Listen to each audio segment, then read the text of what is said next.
Today on the Roundhouse, we are talking to the head curator of the Museum of Science and Industry in Chicago. All aboard!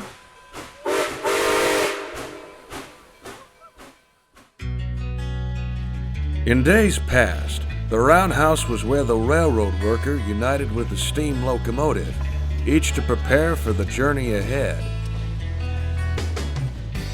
Today, it's where we examine the history, the industry, the machines, the hobby, and the passion behind railroading. News, interviews, stories, and more. So climb aboard. This is The Roundhouse. Welcome to The Roundhouse. I'm your host, Nick Ozarek, and this is episode number 58 of our Trains and Railroading podcast, where we're talking about everything in the industry and the hobby, you name it, and we discuss it. Today, we are talking to Kathleen McCarthy. She's the head curator and the director of collections for the Museum of Science and Industry that has quite an impressive railroad collection that includes items like the record-setting New York Central 999, as well as the Pioneer Zephyr, really well exhibited. So we're going to talk about how to find the stories in these historic artifacts. Before we get to that, though, I have a very important announcement, and I'm really excited to be sharing that with you today. And that is that we at the Roundhouse are launching a Patreon campaign. If you've never heard of Patreon before, it's essentially a donation service that allows you to contribute financially to the Roundhouse on a per-month basis. Before you ask, the Roundhouse podcast will always be free. That is my guarantee to you because I want everybody to have access to it no matter what. That said, we have web hosting costs, and with more finances stored, there's more stuff that we are capable of doing as far as getting on the road, covering different events, covering different preservation efforts. It allows us to do a lot more. So if you have the means to help us out, we have lined up some pretty cool perks, and you could check all of that out at Patreon, patreon.com/the Roundhouse. And see all the perks we're offering, including things like access to a photo gallery. We've got early access to episodes before they're released publicly, as well as some other really nifty perks. You can check that out. And if you're able to contribute even $1 a month, you might be thinking, oh, $1 a month isn't much. $1 a month gets you access to the photo galleries. And these are photos that you can use for whatever you want.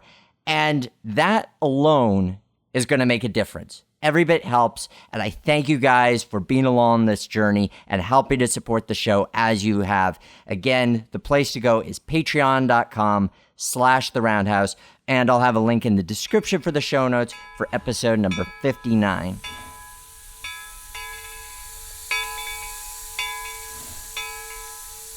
Our guest today is the Director of Collections and the head curator of the Chicago Museum of Science and Industry, which has a very impressive railroad collection. Please welcome to the Roundhouse, Ms. Kathleen McCarthy. Thanks, Nick. Thanks for having me today.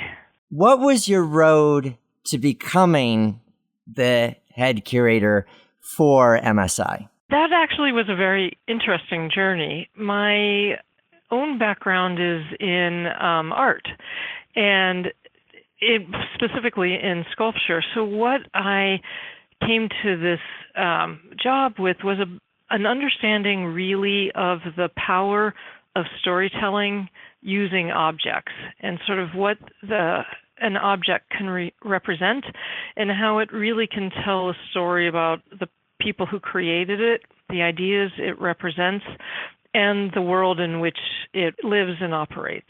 So before you came here, what was the story for you regarding trains and railroads? What was your connection with them? Did you have much of an impression of them beforehand? And how has that evolved?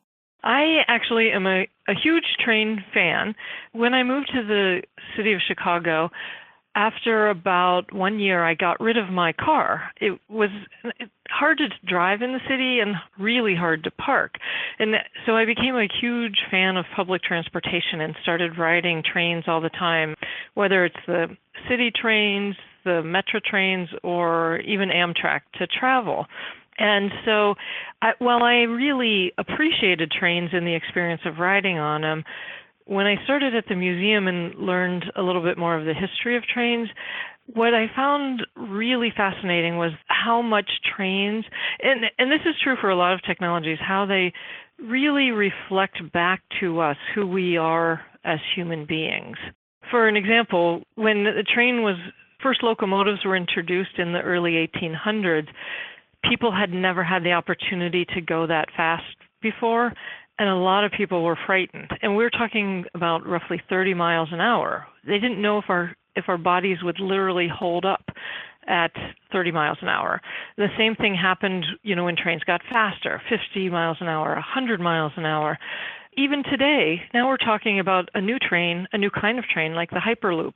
And how many people are going to be afraid that our bodies won't hold up when we travel potentially 700 miles an hour? That gives us an opportunity to begin our virtual tour through your collection with the Stephenson's rocket replica. Yeah, that's a great train, and it's the earliest piece in the train collection. So it dates from the 1829, and while it wasn't the very first locomotive ever built, it was the one that became the standard. Stephenson looked around at the other trains that were being created and took the most innovative properties of each and combined them into one train that was really practical. And so the Stephenson's rocket is really thought of as the very first modern locomotive. And so what I like about the rocket is it tells a broader story about how ideas come about. I mean, a lot of times in the beginning, there's more than one solution to any given problem, and so you have to experiment and prototype. And the museum's mission is to inspire the inventive genius in everyone. So an artifact like that really helps people understand that, in the beginning, ideas are messy, and it sometimes takes you a little while to get to a practical idea. Even where a lot of rail fans have seen photos of Rocket in books because its story is so incredibly well known, when you see it in person, even as a replica, you recognize how hand-built it looks. Like they figured, okay, we'll use this little bit of that, and we've got these sort of pseudo wagon wheels, and hey, let's just give it a giant smokestack while we're at it. Has a very organic nature to it as a locomotive. That it does indeed. That's I think also a really great story, because just the fact that somebody really put it together. We think today about technology being created in people's garages, and the rocket has that feel. And the other thing we hope to do to kind of bring it to life a little bit is it's hooked up to a motor. So guests can set the wheels in motion and kind of get a sense of the kind of movement it would have had on the tracks. We'll get back to this idea of how you've managed to bring your exhibits to life, particularly with the Zephyr. But to continue chronologically, we go from the beginning of Steam to one of the early record setters of Steam, New York Central number 999. Mm-hmm. Yeah, in that train, we have created a platform that sort of is design-wise of the period that the train first set its record. And so guests can literally go upstairs and get into the cab area. And once they're up in the cab, we have a mannequin, an engineer, sitting there that tells you a little bit the story of that record-breaking run. And so it kind of brings it to life. There's some lighting in the area where the coal was burnt.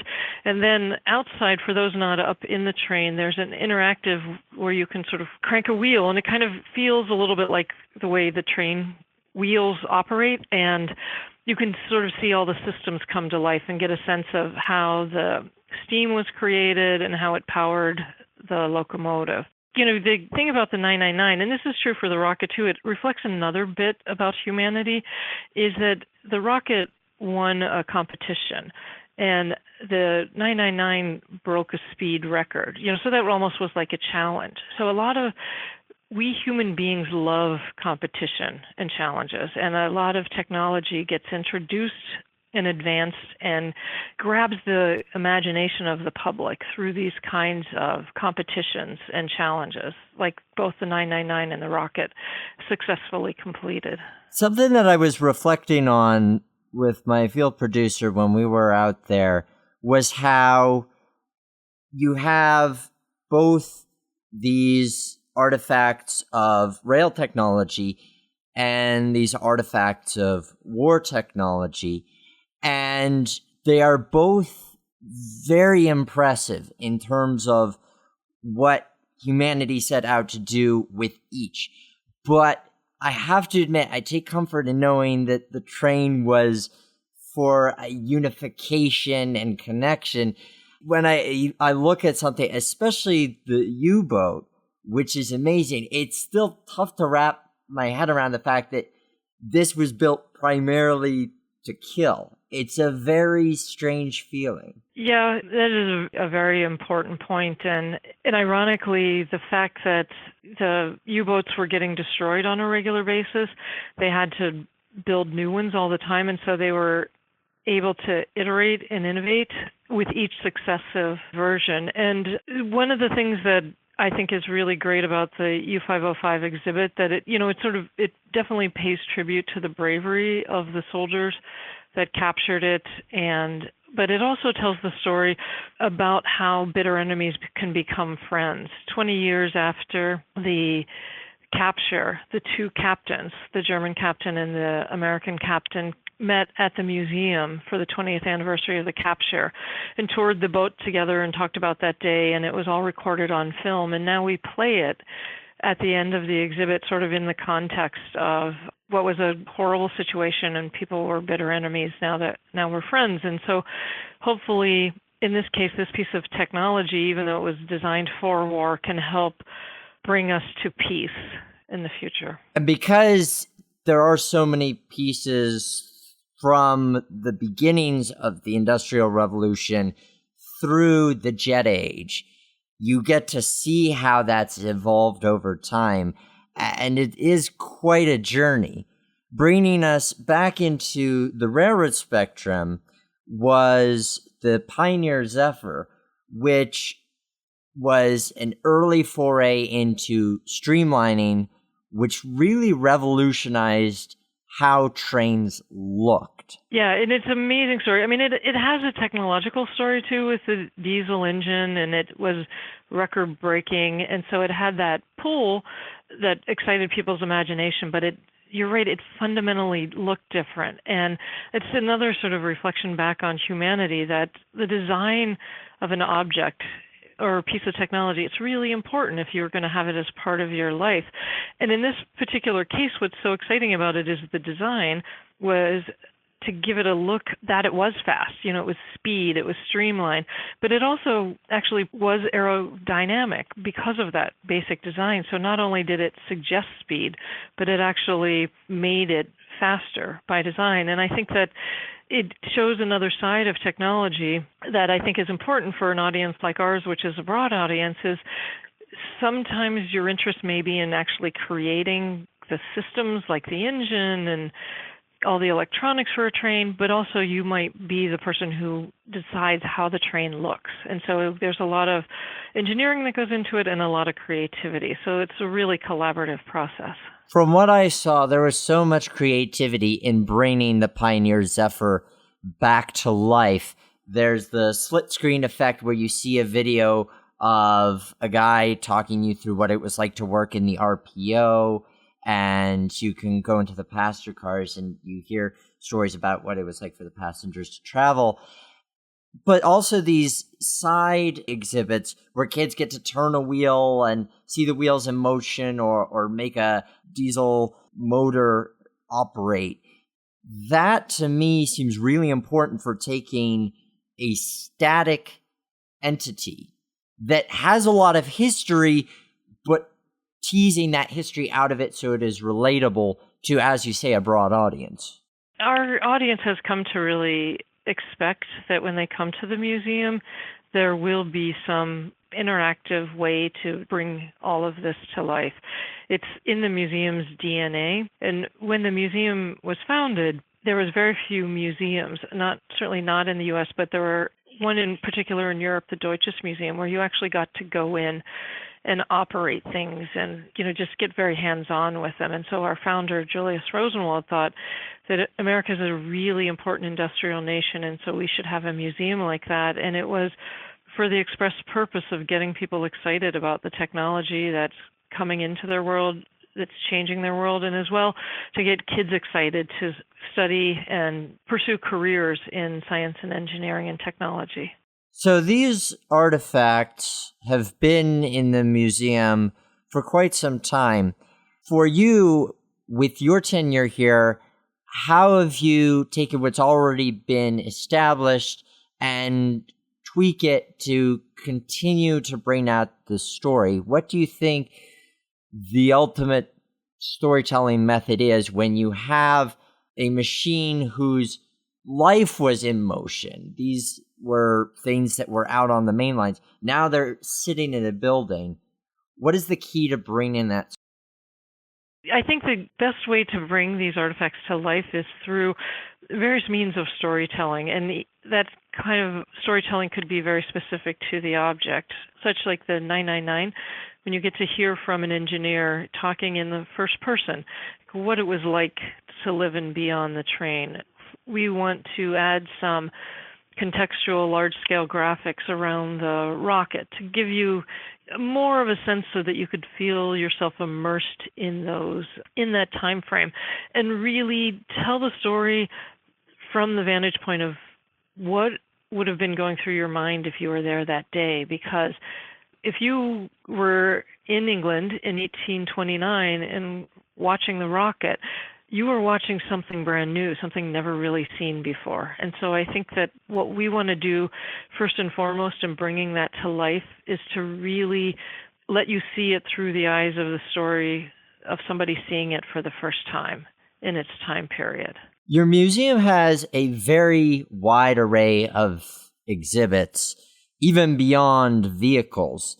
When you look at surveys and when you see your patrons moving about the museum, how do the trains rank in comparison to other exhibits? As in, do people spend an average amount of time with them comparatively to some of the other exhibits, or do people spend more time or less time? I'm wondering what the attraction to them is from a patron standpoint in this day and age. Well, that's a really great question because it never ceases to amaze me. Because I said right from the get-go that I'm a big train fan, but it seems like a lot of our audience is. There's something about trains that I think excite the imagination, and the actual artifacts that we have there that we've been talking about, the rocket and the 999, and then combined with the model railroad, that can have like 30 plus trains operating at any one time. People come and spend a lot of time in that gallery because it's interactive in the ways that we've just been talking about, and it just is immersive when you're inside the cab of the 999 and when you're looking at the model railroad. It's serpentine shaped, so you can stand there and you're looking at something and your whole peripheral vision is filled with the model railroad. So I think that from what we can tell, people still really like trains. And I think, and maybe it's because, we're in a city and so people see trains a lot. So it's interesting for them to have the opportunity to look at them up close and learn a little bit more about them. But I think that even though there's a history to some of these artifacts, that there's an enduring quality to them that I think will always attract an audience. It's true that there is an advantage with the fact that Chicago is a very rail-centric city. You have the famous elevated, you have Metra commuter trains, you have several Amtrak services that originate and terminate there. So there is that lead-in visibility which assists, but it's good to hear that there's still an interest and that because people are seeing them all the time, they're not getting sick of them in their daily lives and then just looking at these exhibits and going, what they are compelled by what is here and what's being showcased. And I said I really like trains. I have to say my husband and I live near a train track. We can see train tracks out our window. And we especially like when we're in Chicago to go to restaurants where we can see train tracks. And we've even taken to, when we travel to other cities, staying in hotels really near train tracks so we can watch trains go by. Obviously, the major pieces of equipment are permanent exhibits. Are there any temporary exhibits that you have that complement what you showcase on a seasonal basis or maybe every few years? Some program that highlights rail even more than you already do? We want to continue the transportation story and focus in on transportation today and then transportation to the future. It's also that same kind of story of innovation, using transportation as sort of the model where innovation continues to keep happening. I mean, the rocket was incredibly innovative. The 999 added new innovations. You can see on the model railroad what's going on today with trains. And we would like to bring in, and maybe these would be some permanent or more temporary things, what are some of the really groundbreaking work being done in trains today? Because there certainly is a lot of that going on. What is the story of a high-speed train? Transportation always seems to take us in the same direction. It gives us an opportunity to go faster, to travel further, and with greater freedom or flexibility. And so we're going to continue to add to the contemporary and the future-focused story of trains using those three filters. So we hope to bring that in. And a contemporary story, so these things may be things that come in for a shorter period of time and then are switched out to keep current, but we really want to show overall that science and technology and engineering are really a continuum. And if you're working in it today, you're building on something that has already been developed, and that your work will then continue and help future innovators. You certainly have the relationships to make that happen. I noticed specifically with the Great Train Story exhibit that there was emphasis placed on some of the rail companies who've helped to sponsor the likes of BNSF and GATX. I'm spacing on their actual name, TTX, the freight car companies. So that, to me, seems like where you already have that working relationship with them in helping to showcase their part in rail history today, that could be expanded upon for what you describe. Correct, yeah. And it's whenever we're developing exhibits, we really reach out to and love working with content experts, because back to your point about bringing these items to life, these artifacts to life, it's really helpful to work closely with the people who are immersed in this technology every single day. So it helps us to see it through their eyes and make sure that we're able to tell the really important stories for each of these artifacts. So it is a great collaboration between ourselves and then the people that are really redefining transportation on a regular basis. In terms of partnerships, is something that I noticed is that as time has gone on throughout the decades, the collection has changed hands a bit. For example, you used to have a Santa Fe steam locomotive way back in the early 90s that you then traded to the Illinois Railway Museum. So even where your focus as a museum is very broad, and so you have all of these chapters to include, we rail fans don't get to and should not dominate the picture. We have our place, as does everything else you're showcasing. But the fact that you're working with these other groups and organizations to ensure that these pieces of history continue to tell their story, even if not at your museum, is very important. For every museum, space is finite. Certainly if we had all the space in the world, it would be a completely different process. So what we focus in on is how do we tell the story in the most appropriate way for our audience. And so with the rocket, we get to sort of start the story at a very early time period and then bring that innovation forward. And so as we continue to sort of pick and choose and curate what is in that gallery, what our audience looks to us for and what our mission is to really showcase them in the context of innovation and sort of forward-looking. One of my favorite things about my job, overseeing an industrial collection, is a very usually optimistic collection because it's full of stuff that people thought would make the world a better place or could solve a very specific problem. And so that's sort of the filter that we use as we select from, there's way too many stories out there about train transportation that we could ever tell. But for MSI's unique story that we share with our audience about transportation, that's the way that's the filters we use to kind of curate that story. And so we're really excited about all the museums across the U.S. that focus on transportation, because then each one can have a unique role to play in preserving this history that collectively tells a really important human story. The way in which you utilize the space, too, I think is very important. My first experience seeing the U505, I'm walking down these halls, and before I even see anything of the actual ship, I'm seeing these prints of newspaper headlines and split screen videos of actors reenacting what it was like for the hunt for the ship, and going through this, and then you turn the corner and bam, here's this massive 252-foot plus boat just staring you right in the face.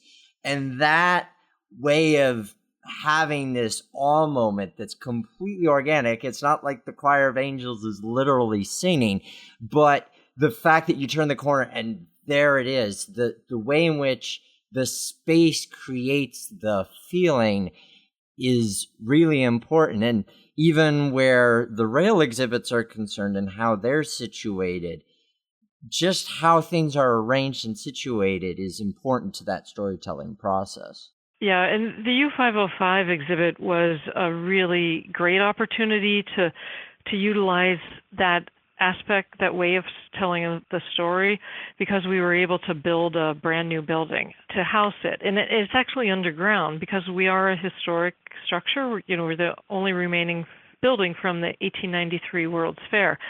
So we couldn't add a building to the outside because the historical nature of our museum, but we were able to build a museum underground. And so certainly with the transportation gallery where we have the trains, we have the architecture that we have, but it's a big, grand space. And I think that, as we continue to evolve the gallery, we'll be able to really continue to tell the story in a way that is where we utilize the wonderful physical attributes of the space to enhance the story, just like you decided with the U505.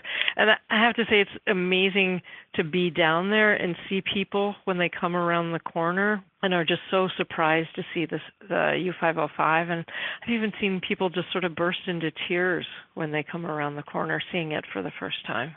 There's a lot of meaning with these objects. I mean, with the U505 in particular, I was looking at it and thinking, this was the number one ocean threat for the Allies. I mean, it's because there were so many of them, and they were so well dispatched and so forth. There's a respect that comes with that, especially with the amount of World War II documentaries one can see on TV or in schools. So there's that kind of level of appreciation. And I hope that as rail continues to return to prominence in popular culture, that some of that emotion, obviously of a very different nature, but that people can have emotion like that for rail artifacts as well. Yeah, I think you make a really important point there, that rather than being on the decline in our sort of changing ideas of how we get around. Rail transportation certainly is going to only be more sought out over time, and rather than less. And I think that our relationship with trains are going to be even stronger moving forward. For people who are joining us who are involved with a tourist railroad or a railroad museum that has artifacts and they're trying to figure out how to best tell the story, especially in terms of appealing to non-rail fans, what advice would you offer in terms of how to conduct the storytelling in a way that has that broad public appeal based on your experience? Well, I think that one of the best ways to bring the train story to life is to tell a couple of different stories with each of the artifacts, because the audience will come at it with different interests. There certainly will be a lot of people interested in the technological side. So that's an important story to tell, because people want to understand how things work. But then I think that it's also important to tell the sort of social story for the context in which this artifact operated. What was life like when this train was operating? So if it was if it's a historic train, what would your life have been a little like if you were a passenger at that time?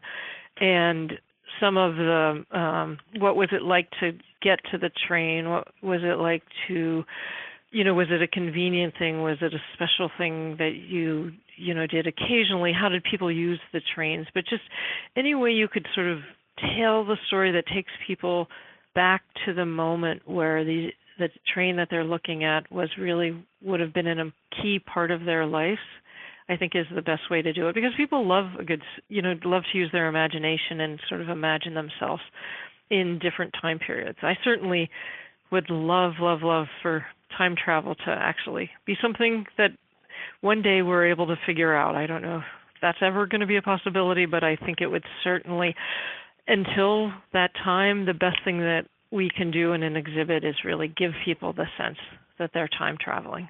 It's a beautiful way of time traveling, that's for sure. And then, when time travel is invented, and those machines get continually updated, you can have those in your museum as an additional exhibit. Yeah, that would be absolutely fantastic.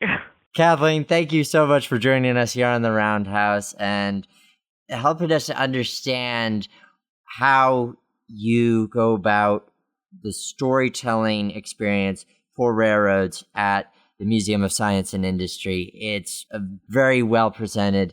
Kathleen, thank you so much. Well, thank you, Nick, so much for having me. It was a really fun conversation. And now, the question of the day. Your question of the day for this episode is, what is the most interesting railroad exhibit that you've ever seen? Let me know on the roundhousepodcast.com. We've got links to social media for you to join in the conversation, and we now have a link to our new Patreon campaign.